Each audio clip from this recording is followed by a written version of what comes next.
আচ্ছা, কল্পনা করুন তো আপনি এমন এক জায়গায় দাঁড়িয়ে আছেন যেখানে চারপাশে প্রবাহিত হচ্ছে দুধ, মধু আর মিষ্টি পানির নদী। বাতাসে ভাসছে এক স্বর্গীয় সুগন্ধ। সূর্যের তাপ নেই, রাতের অন্ধকার নেই, শুধু নূরের আলো। আর আপনার চারপাশে দাঁড়িয়ে আছে এমন এক সঙ্গী যার সৌন্দর্য, পবিত্রতা আর ভালোবাসা এই দুনিয়ার কোনো কিছুর সাথে তুলনা করলে চলে না। আল্লাহ সেটাই প্রতিশ্রুতি দিয়েছেন জান্নাতি মুমিনদের জন্য, জান্নাতের হুর। আজ আমরা কুরআন ও সহিহ হাদিসের আলোকে জানবো কারা হুর, কেমন হবে তাদের সৌন্দর্য এবং কেমন হবে জান্নাতের সেই পবিত্র দাম্পত্য জীবন। আসুন তার আগে জেনে নিই জান্নাতের সাধারণ কিছু পরিচয়। আল্লাহ তাআলা কুরআনে বহু জায়গায় জান্নাতের কথা বলেছেন। সূরা সাজদা আয়াত 17। কেউ জানে না তাদের জন্য কি আনন্দের জিনিস লুকিয়ে রাখা হয়েছে, যা তাদের আমলের প্রতিদান হিসেবে দেওয়া হবে। জান্নাত শুধু খাবার, পানীয় আর প্রসাদ নয়, বরং সেখানে থাকবে চিরন্তন সম্পর্ক, ভালোবাসা আর শান্তি। এখানে থাকবে না দুঃখ, চিন্তা, কষ্ট বা মৃত্যু। জান্নাতের প্রতিটি মুহূর্ত হবে আল্লাহর রহমতের প্রতিফলন। কুরআনে হুরদের বর্ণনা করা হয়েছে তারা কেমন হবে। আসুন জেনে নেই। হুর শব্দটি এসেছে আরবি হাওরা থেকে, যার অর্থ চোখের শুভ্রতা ও কালো অংশের গভীরতা, অর্থাৎ অত্যন্ত সুন্দর চোখ। আল্লাহ বলেন সূরা আর রহমান আয়াত 56, সেখানে থাকবে লাজুক দৃষ্টি সম্পূর্ণ নারীগণ, যাদের স্পর্শ করেনি কোনো মানুষ বা জিন। সূরা আল ওয়াকিয়া আয়াত 22 থেকে 23, তাদের জন্য থাকবে বড় চোখের হুরগণ, মুক্তার মতো সংরক্ষিত। এখানে মুক্তার মতো সংরক্ষিত মানে কোনো দাগ বা অপূর্ণতা নেই। আসুন জেনে নেই হুরদের সৌন্দর্য কেমন হবে।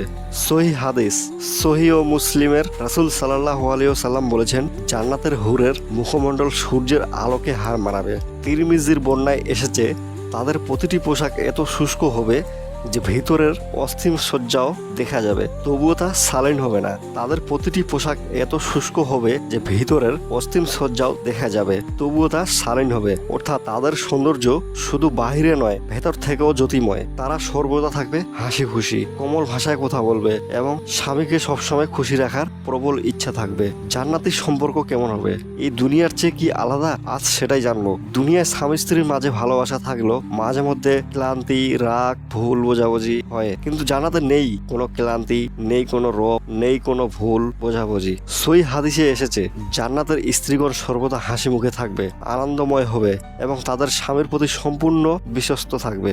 প্রতিটি সাক্ষাৎ হবে আনন্দ ও শান্তি ভরা এবং কখনো একঘেয়েমি আসবে না। জান্নাতের পবিত্রতা ও আনন্দ কেমন হবে? দুনিয়ার সম্পর্কের মাঝে অনেক সময় দুঃখ বা সমস্যা আসে, কিন্তু জান্নাতের প্রতিটি সম্পর্ক হবে সম্পূর্ণ পবিত্র, নিখুঁত এবং আল্লাহর দেয়া সুখে ভরা। সেখানে নেই কোনো শারীরিক ক্লান্তি, বরং প্রতিটি মুহূর্ত হবে নতুন উদ্দীপনা ও আনন্দে ভরা। আল্লাহ তাআলা এই জান্নাতের আনন্দকে বানিয়েছেন চিরস্থায়ী, যাতে মুমিনরা কখনো বোরিং না হয়। এই সৌন্দর্যময় জান্নাত পেতে গেলে আমাদের কি করতে হবে? আসুন তা জেনে নিই। এই নিয়ামত পাওয়া সহজ নয়, এর জন্য দরকার আল্লাহর ইবাদত, গুনাহ থেকে বাঁচতে হবে, আল্লাহর ইবাদতের প্রতি ধৈর্য রাখা, নিজের মনকে পবিত্র রাখা। রাসূল সাল্লাল্লাহু আলাইহি ওয়াসাল্লাম বলেছেন, দুনিয়ায় যে ব্যক্তি তার দৃষ্টি সংযত রাখে, মানে খারাপ নজর থেকে দূরে রাখবে, আল্লাহ তাকে জান্নাতের হুরের সঙ্গ দেবেন। আসুন আমরা সব সময় নিজের জন্য দোয়া করি, হে আল্লাহ, আমাদেরকে এমন জীবন দিন যাতে আমরা আপনার সন্তুষ্টির পথে চলি। আমরা যাতে তোমার প্রতি নেক মনে সুস্থ শরীরে ইবাদত করতে পারি, তার তৌফিক দান করুন। হে আল্লাহ, আমাদেরকে জান্নাত দিন, হুরদের সঙ্গ দিন এবং